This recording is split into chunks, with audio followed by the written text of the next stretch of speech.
Ta-da! Just be quiet out there right now. Thank you. I'm feeling it. The environment. Okay. No crystals got harmed in the making. It's not my bad hair. Start over.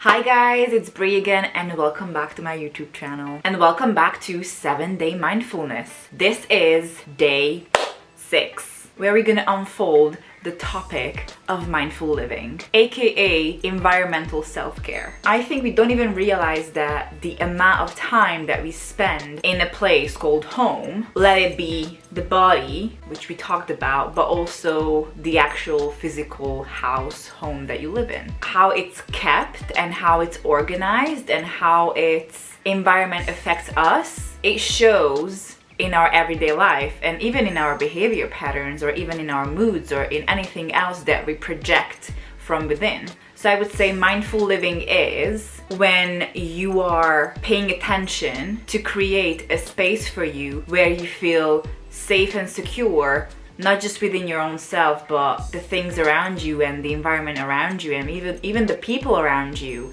where you can express yourself and become better and become more. And I would like to start with a fun fact that I did not know, but it completely shifted how I was looking at the things around me, how I realized that they are highly affecting what I do and who I am. Not completely, but to a certain extent. So the environment that you're living in, it's affecting you, and it's 33% of your mental, physical, soul space.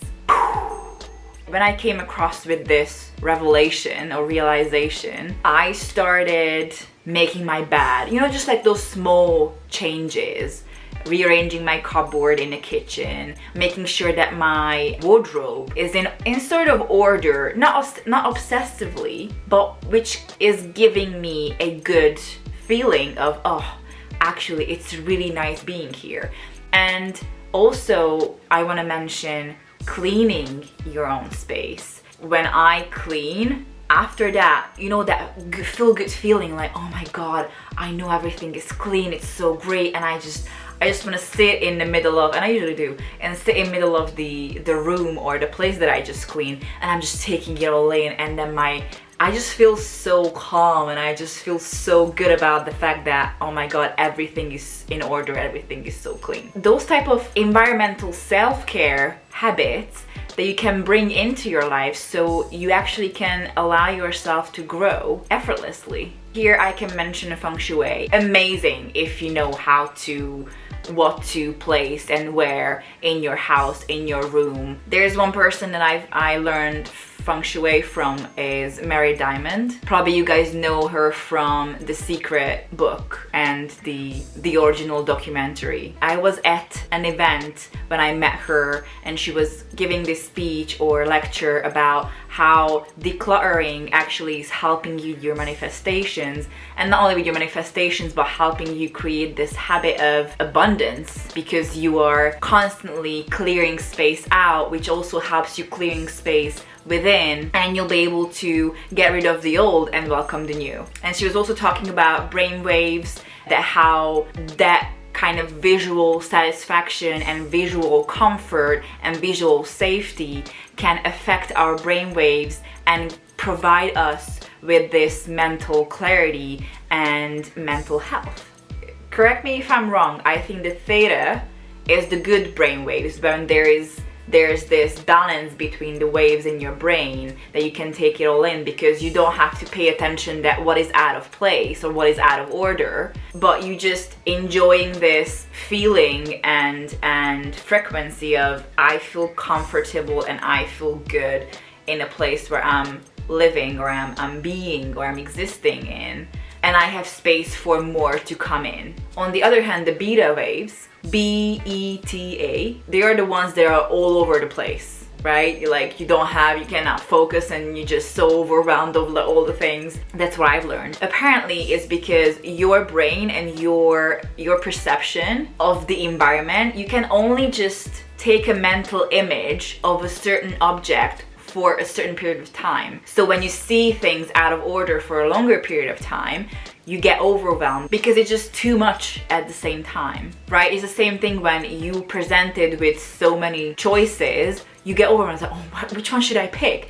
But if there's just one or two choices, you're like, okay, I'm gonna go with that one. And I think this is the great representation or a great metaphor for how you mentally and how your subconscious mind is actually looking at things from that point of view. And I'm not saying that, okay, let's go and you know, start doing Feng Shui on your whole environment and your whole home. But I would just say that just pay attention, look around. Does it feel comfy that something is on the floor in a pile, or it doesn't feel comfy? Your body's gonna tell you, because when you mindfully are there paying attention, you're gonna get those niggles. And then I think when you're paying attention to those niggles, you're like, okay, I'm at the right place and I need to do something about that. Start to become more organized with time, with things. When you buy things, pack it up immediately in your cupboard, in your wardrobe. If you haven't been making your bed, try to make your bed and see how it affects and see how it feels. Personally, I used to be a really messy person, so I didn't have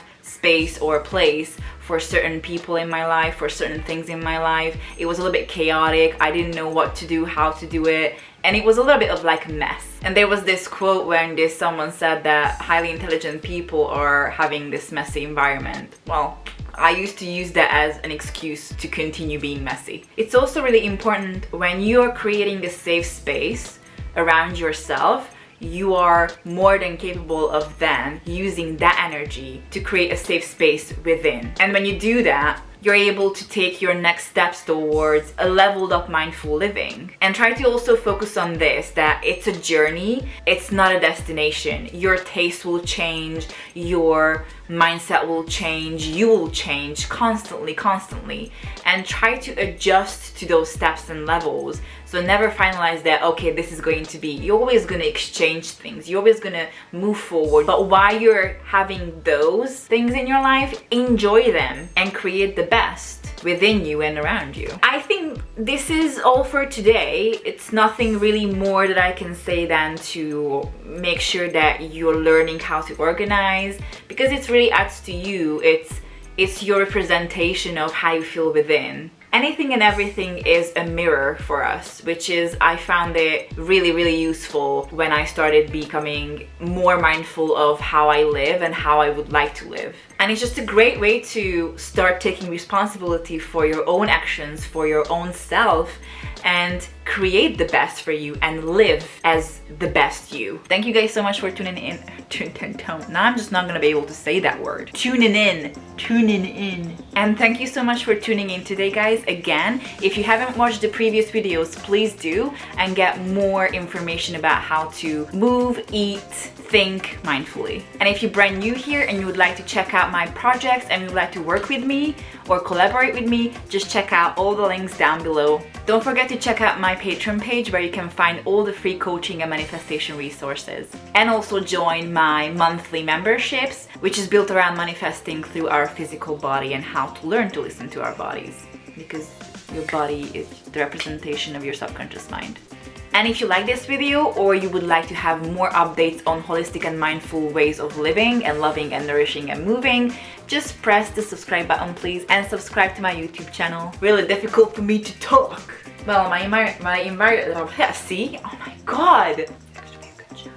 Okay, now that we talked about Feng Shui. Okay, 6 things that you didn't know about Feng Shui. In Chinese, Feng means wind, and Shui means water. And culturally, these elements are associated with good health and fortune.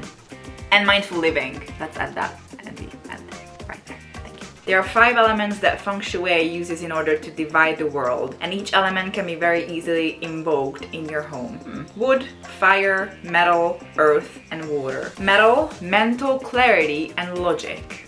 Iron Man, yeah. I can see that, I can see that. Okay, this, I didn't know that. Furniture placement, material, and color. So we all know that in Feng Shui, the way that we place our furniture is, it has an effect on the environment. It also has an effect on us, like blocking ourselves in certain things. But there are two other components that are also as important as furniture positioning. Those are the material and the color. It says that the material and color should be harmonious in order to create the best energy flow within the room. Choose wisely. Okay, the third I have never heard of. It's called the Bagua map. Is an important tool. Apparently, Bagua maps are 8-sided diagrams that uses your space in order to map your life, which is interesting. I will look into this. I think our main self-worth is coming from the places that we put ourselves in. Wouldn't you say? Oh, I deserve to be here. And it just shows. Because if it's a place where you don't like living, but you think that you deserve that, it's basically a reflection of how you feel about yourself. Note and brainstorm.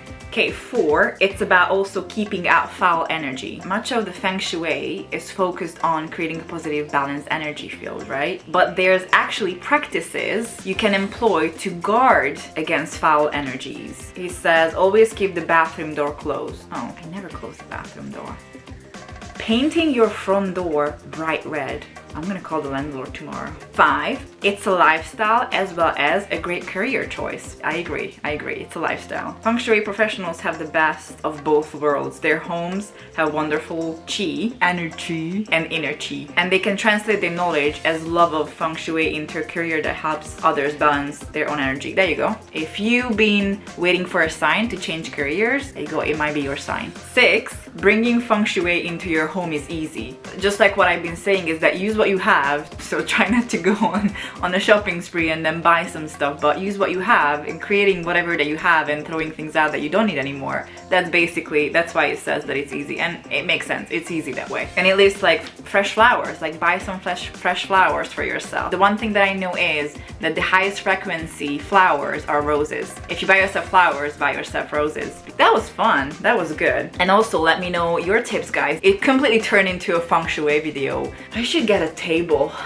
Hi, I want to speak to the manager. Okay, making it happen. Thank you. I have to clean the place. It's filthy. I'm gonna be upset. This is your subconscious mind telling you to declutter today.